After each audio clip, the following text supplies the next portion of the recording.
হয়েছে গো বুড়িমা? আমাকে দুটো মুড়ি দে। টাকা এনেছো? টাকা? আমার কাছে তো টাকা নেই। কি? টাকা না নিয়ে মুড়ি কিনতে এসেছো? যাও বাড়ি গিয়ে টাকা নিয়ে আসো, তারপরে মুড়ি দেবো।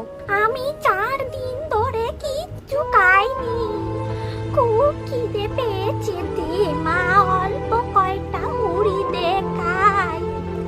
এত তেল দিয়ে না লাভ হবে না, যাও বাড়ি থেকে আগে টাকা নিয়ে আসো, তারপরে মুড়ি দেবো। শুধু শুধু মাথা নষ্ট করো না। আহারে, মুড়িটার কি কষ্ট।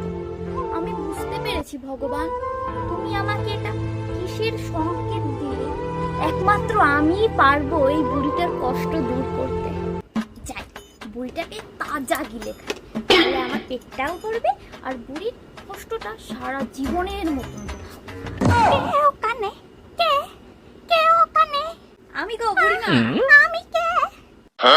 আমি পেঁচা। এত রাতে এখানে কি করছিস রে? বাড়ি যা, যা এক্ষুনি বাড়ি যা। আমি তো বাড়ি যাচ্ছিলাম, তাই এদিকে আবার তোমার কান্নার আওয়াজ পেয়ে আবার এদিক দিয়ে আসলাম যে কে কাঁদছে। আর তুমি কাঁদছো কেন? আমার খুব খিদে পেয়েছে, 4 দিন ধরে কিচ্ছু খাইনি গো। আমি চলে এসেছি, তোমার আর খিদের জন্য কষ্ট পেতে হবে না। তুই দিবি আমায় খেতে? হ্যাঁ দেব, চলো আমার সাথে। চল তাহলে যাই তোর সাথে।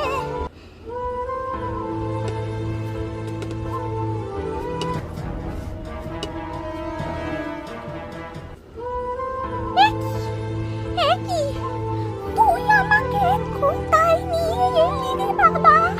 হ্যাঁ, একি? তাই তো আমার বাড়ি। হ্যাঁ, এ তো দেখছি শ্মশান। ওরে বাবা রে, তুই আমাকে শ্মশানে আনলি কেন লো বাছা? এবার তোর ঘাড় মোটকে খাবো বুড়ি, দাঁড়া। মানে সত্যি করে বল, কে তুই? হ্যাঁ, আমি সো গাইস, এটা হচ্ছে আমার বাড়ি। আজ থেকে প্রায় 40 বছর আমি এইখানটায় থাকি। আমার এই বাড়ি তোমাদের কেমন লাগবে অবশ্যই কিন্তু জানিও। কে যেন চেঁচাচ্ছে মনে হলো, এই গলাটা চেনা চেনা লাগছে। বাঁচাতে একবার গিয়ে দেখি। এই পেঁচা, ছাড় ওকে, ছাড়, ছেড়ে দে বলছি, ছেড়ে দে, এক্ষুনি ছেড়ে দে। তুমি মাঝখানে এসো না, এটা আমার শিকার, এসো না, চলে যাও চলে যাও। তবে রে, তুই আমার কথার বিরুদ্ধে যাবি, দাঁড়া তোকে দেখাচ্ছি মজা। তুমি কিন্তু কাজটা ঠিক করলে না বলে দিলাম। হ্যাঁ, ঠিক করলে না কাজ। আমাকে ঠিক ভুল শেখাতে আসিস না, যা এখান থেকে, ছাড় ওকে, ছাড়, যা। কি রে কমলা, তুই তো পুরো বুড়ি হয়ে গেছিস। বিমলা, তুই আমাকে কেন বাঁচালি? আজ আমি মরে গিয়ে সেই আগের মতন তোর সাথে ঘুরে বেড়াবো।